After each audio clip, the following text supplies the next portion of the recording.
हजारों की संख्या में आए हुए हरियाणा, उत्तर प्रदेश, पंजाब, उत्तराखंड, मध्य प्रदेश से आए हुए मेरे किसान भाइयों, माताओं, बहनों, मीडिया के सभी पत्रकार साथियों, मंच के ऊपर बैठे हुए किसान संयुक्त मोर्चा के सभी किसान नेतागण, मैं यहाँ कोई आज आपके बीच में भाषण देने के लिए नहीं आया हूँ, ना मैं कोई आज आपके बीच में ये कहने के लिए आया हूँ कि हमारी पार्टी कोई आपको समर्थन दे रही है। आज मैं अपनी जिम्मेवारी निभाने के लिए आपके बीच में आया हूँ। जब कभी भी किसान का आंदोलन हुआ, स्वर्गीय महेंद्र सिंह टिकैत जी ने उत्तर प्रदेश के किसान के साथ केंद्र की सरकार और उत्तर प्रदेश की सरकार जब अनदेखी करती थी और स्वर्गीय टिकैत साहब जब लाखों लोगों को लेकर के दिल्ली के कोर्ट क्लब के ऊपर जमा होते थे, या उत्तर प्रदेश के किसी कोने में जाकर के, मेरठ में आकर के, मुजफ्फरनगर में आकर के किसान की लड़ाई को लड़ते थे, उस वक्त चौधरी देवीलाल से किसी भी पद पे होते थे, तो स्वर्गीय श्री महेंद्र सिंह टिकैत जी के उस किसान आंदोलन को न केवल अपना समर्थन देते थे, बल्कि टिकैत साहब से कहते थे कि हरियाणा प्रदेश में आज मैं मुख्यमंत्री के पद पे हूं, उत्तर प्रदेश के किसान की अनदेखी हो रही है, उत्तर प्रदेश के किसान के खेत की बिजली काटी जा रही है, हरियाणा प्रदेश की सरकार के जो आप जिम्मेवारी लगाओगे, चौधरी देवीलाल टिकैत साहब से कहते थे कि मैं उस जिम्मेवारी को पूरा करने का काम करूंगा। और उस आंदोलन को तब तक हम अपनी पार्टी की तरफ से ताकत देते थे जब तक उत्तर प्रदेश के किसान को न्याय नहीं मिल जाता था। पूरे देश और दुनिया में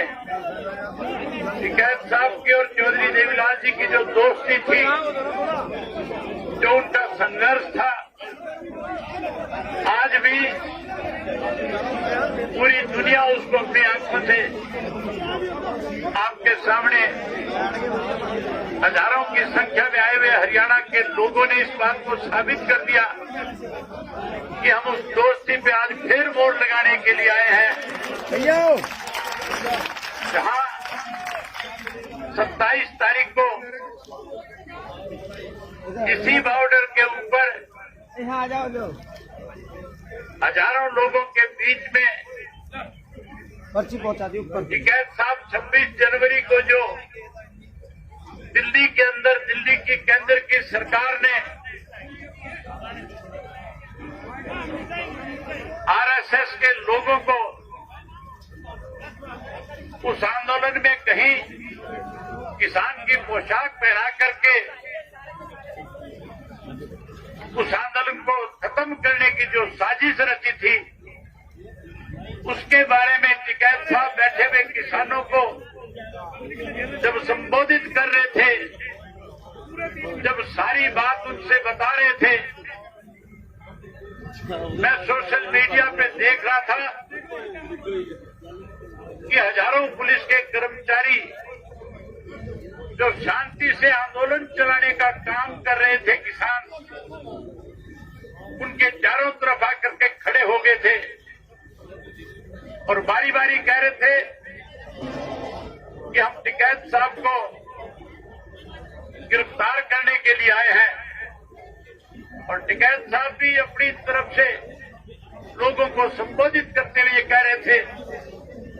कि हमने किसी तरह से विरोध नहीं करना, पुलिस के लिए रास्ता बना करके दो, मैं गिरफ्तारी देने के लिए तैयार हूं। लेकिन साथियों, हैरानी की बात थी, जो काम प्रशासन का है, जो काम सरकार का है, भारतीय जनता पार्टी ने अपने यहाँ के एमएलए को सैकड़ों की संख्या में बदमाशों को साथ लेकर के इसी पुल के नीचे, जिन्होंने यहाँ के डीएम को और एसपी से कहा था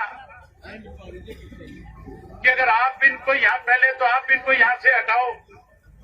अगर आप नहीं हटाओगे तो वो बदमाश किस्म का एमएलए अपने साथ हथियारबंद लोग लेकर के जो यहाँ आया था,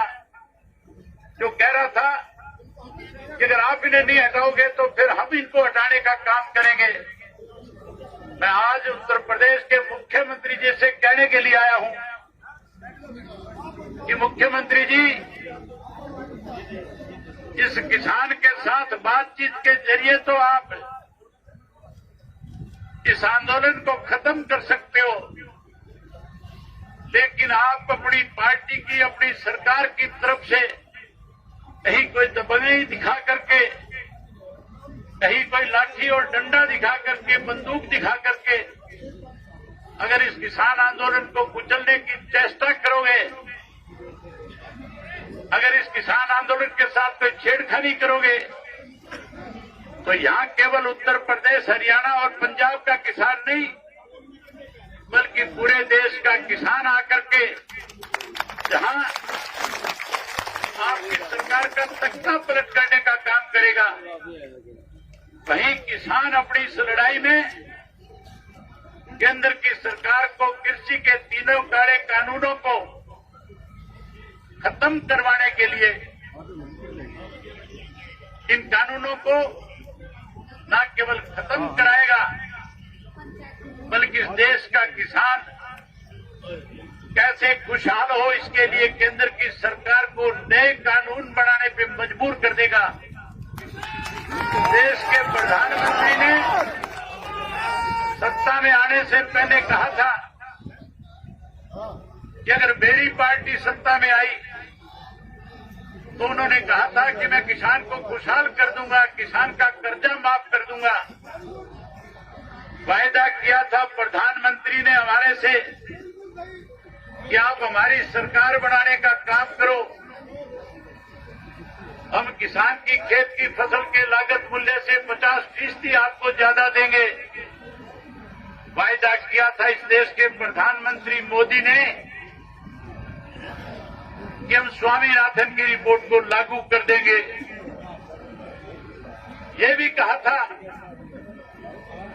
कि अगर किसान के साथ कोई अनदेखी करेगा तो फिर मेरी जिम्मेवारी होगी उस सरकार को मजबूर करके किसान को समर्थन मूल्य पे 50% ज्यादा दे करके उसकी फसल के दाम देने का काम करूंगा। लेकिन हैरानी की बात है, इस कोरोना की आड़ के अंदर जब देश जो है आर्थिक तौर पे कमजोर हो रहा था, जब हमारे देश के अनेक नेताओं ने, अनेक मुख्यमंत्रियों ने प्रेस के माध्यम से ये बातें कही थी कि आज हमारे पास आर्थिक रूप से दिक्कत है, आज इस कोरोना की महामारी में जो कारखाने बंद हो गए, जो स्कूल और कॉलेज बंद हो गए, आज छोटी छोटी दुकानें बंद हो गई, उसकी वजह से हमें बड़ी परेशानियों का सामना करना पड़ रहा है।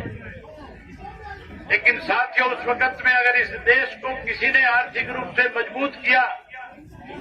तो केवल और केवल इस देश का अन्नदाता था, किसान था, जिसने कोरोना की परवाह करे बिना लगातार अपने खेत में जाकर के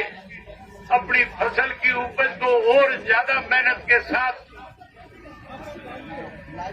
उस फसल को पका करके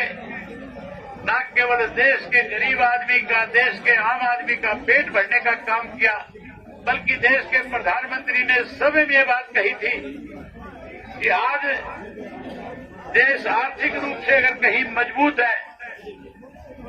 तो उस मजबूती में सबसे ज्यादा बड़ा योगदान देश के अन्नदाता का है, किसान का है। इस किसान ने इस देश को आर्थिक रूप से मजबूत किया। कोरोना की आड़ में हमारे देश के प्रधानमंत्री ने 3 कृषि के ऐसे कानून बना दिए जिसकी वजह से आज हमारे 5 वर्ष के नन्हे मुन्ने बच्चे से लेकर के 55 वर्ष के बुजुर्ग तक को अपना घर बार खेत परिवार सब छोड़ करके इस सरकार के खिलाफ दिल्ली के चारों तरफ धरने पे बैठ करके इस सरकार को शांतप्रिय ढंग से आंदोलन को चला करके बारी बारी सरकार के बुलावे पे किसान नेताओं ने जाकर के इन काले कानूनों के बारे में बड़ी खुल करके चर्चा करी। लेकिन भारतीय जनता पार्टी की सरकार ने कैसे आंदोलन खत्म हो इसके लिए इसको लिंगर ऑन करने का काम किया, लंबा करने का काम किया। जब किसान ने लिंगर ऑन होने के बाद, लंबा होने के बाद भी कहीं विचलित नहीं हुआ, कहीं उसने अपने जिम्मेवारी को किसी किस्म की कमी नहीं आने दी, तो केवल उनके ऊपर ये आरोप लगाया गया इस आंदोलन में तो ऐसे लोग इसका हिस्सा बन गए जो उग्रवाद से जुड़े हुए हैं। किसान को खालिस्तानी कहा गया, किसान को उग्रवादी कहा गया। इस देश के किसान के खिलाफ जो नेता हमारे थे, जो इस आंदोलन को चला रहे थे, इस दिल्ली की सरकार ने 26 जनवरी के दिन जहां गणतंत्र दिवस की परेड के साथ